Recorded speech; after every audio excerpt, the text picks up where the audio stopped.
मुलं पुस्तकं वाचत नाही, त्यांना वाचनाची आवड नाही, असा आपला गोड गैरसमज असतो फक्त.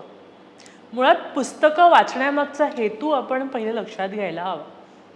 आज बालपुस्तक दिन आहे आणि त्यानिमित्ताने पुस्तकांची दोस्ती करण्याच्या क्लुप्त्या, मुलांना कोणती पुस्तकं द्यायची, त्याच्या टिप्स आणि महत्त्वाचं म्हणजे ती पुस्तकं का वाचत नाहीत या तुम्हाला आणि सगळ्यांना पडलेल्या प्रश्नाचं उत्तर मी आज सांगणार आहे.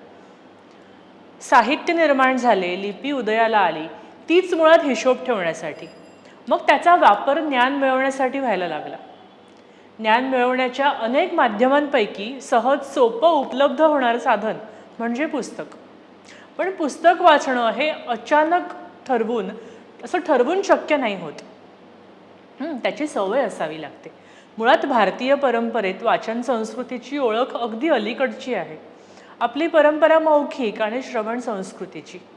झोपताना आई गोष्ट सांग, जेवताना आजी आजोबांच्या मागे तगादा, गोष्ट सांग, गाणी म्हणा किंवा क्वचित कविता म्हणा असा हट्ट मुलं करतात ना. म्हणजे तुमचं बाळ सुद्धा सुदृढ आहे. नवीन माहिती मिळवण्यासंबंधी त्याच्या मनात उत्सुकता आहे, ते जिज्ञासू आहे.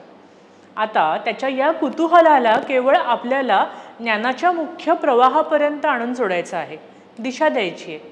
एकदा का या प्रवाहाची त्याची दोस्ती झाली की पुढच्या तुमच्या मदतीची त्याला गरजच पडणार नाही. मुलं म्हणजे चालता बोलता व्हिडिओ कॅमेरा असतात. आई बाबा, आजी आजोबा, काका काकू काय करतायत याकडे त्यांचं बारीक लक्ष असतं. ते सगळं अगदी न चुकता रेकॉर्ड करून घेतात आणि आपल्या वागण्यात त्याचा प्रयोग करून पाहतात.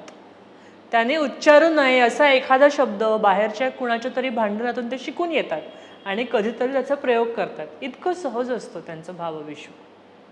तर तुमचं आवरून झालं आणि मोकळ्या वेळात तुम्ही हातामध्ये फोन घेतला, दिवसभराचे मेसेज आलेले असतात ते वाचायला, की त्यांनाही तो हवा असतो. आईला पोळी करताना पाहून त्यांना पोळपाट लाटणं हवं असतं, भांडी हवी असतात. मग आपण त्यांना भातुकली आणून देतो. आई बाबा नटवतात तसं आपल्याला नटवायला कोणीतरी हवं म्हणून त्यांना बाहुली हवी असते. मुलांना गाड्या हव्या वाटतात. अभ्यास करणारी मोठी ताई दादा असतील तर त्यांना रेघोट्या ओढायला वही पेन हवं असतं.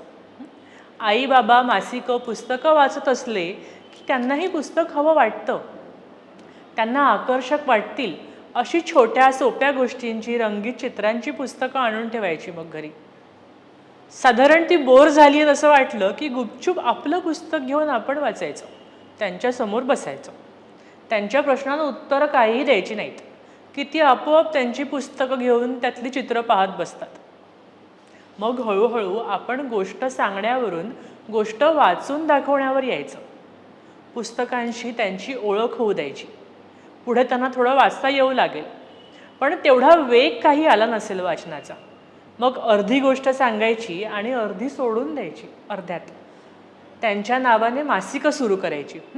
चांदोबा, ठक ठक सारखी किंवा मनोरमाचे टेल मी व्हाय, खूप संच आहेत त्यांचे. मोठ्यांसारखं आपल्यालाही कुरिअर येतंय, आपल्या नावाने कुरिअर घरी येतंय हे पाहिलं की खुश होतात मुलं. मी व्हायचे ना. मग त्यातल्या वस्तूविषयी, त्या पाकिटातल्या वस्तूविषयी एक आपलेपणा आणि जिव्हाळा वाटू लागतो. तिची काळजी घेणं, तिला जपणं आणि तिचा शक्य तेवढा उपयोग करून घेणं सुरू होतं. सुरुवातीला गोष्टीची पुस्तकं साने गुरुजींच्या लहान लहान मुलांसाठीच्या छान छान गोष्टी आहेत. त्यातून त्यांना संस्कारासोबत भावनांचीही जाण येते. कित्येक प्रकाशकांनीही आताशा मुलांसाठी गोष्टीची पुस्तकं प्रकाशित केली आहेत. छोट्यांचे रामायण, महाभारत अशी कितीतरी पुस्तकं सुरुवातीच्या काळात देता येतील. मुलं छानशी रुळली असं वाटलं की एकाच गोष्टीचं एक सलग पुस्तक द्यावं मोठं. दीर्घ वाचनाची बैठक त्यांची पक्की होऊ लागते. मग तोतोचान, डॅडी लॉंगलेग्स, मोठ्यांसाठीही उपयुक्त असलेलं ॲन फ्रँकची डायरी अशी पुस्तकं विकत घ्यावीत. मुलांच्या शेल्फमध्ये ठेवावी. हे सगळं त्या लेखकांनी त्या वयात लिहून ठेवलेलं असल्याने मुलं त्या पुस्तकांशी सहज जोडली जातात. काही मराठीची पुस्तकंही आहेत. बोक्या सातबंडेची तर अख्खी सिरीजच मुलांच्या आवडीची होते. मग चरित्र वाचायला द्यावेत, माणसं त्यांना कळू लागतात. मी सुरुवातीला म्हटलं तशी वाचन संस्कृती मूळ आपली नाही किंवा वाचन केवळ एक माध्यम आहे आणि ज्ञानार्जनाचे अनेक पर्याय मुलांसमोर सहज आणि विना नुकसान उपलब्ध आहेत. तरीही वाचनाची सवय त्यांना असायला हवी. इतर माध्यमांसोबतच भाषेचे आणि शब्दांचे पेटारे आपल्यासमोर खुले होतात ते यातून, आणि विचार करायची सवय लागते. वाचताना वेग आपण ठरवू शकतो, वाचनाचे नियमन करू शकतो, विचारांचे नियमन करतो.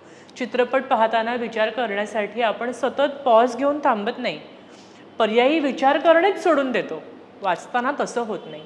एकाग्रता, सर्जनशीलता वाढीस लागते, आणि त्याच्यामुळे वाचन तर हवंच.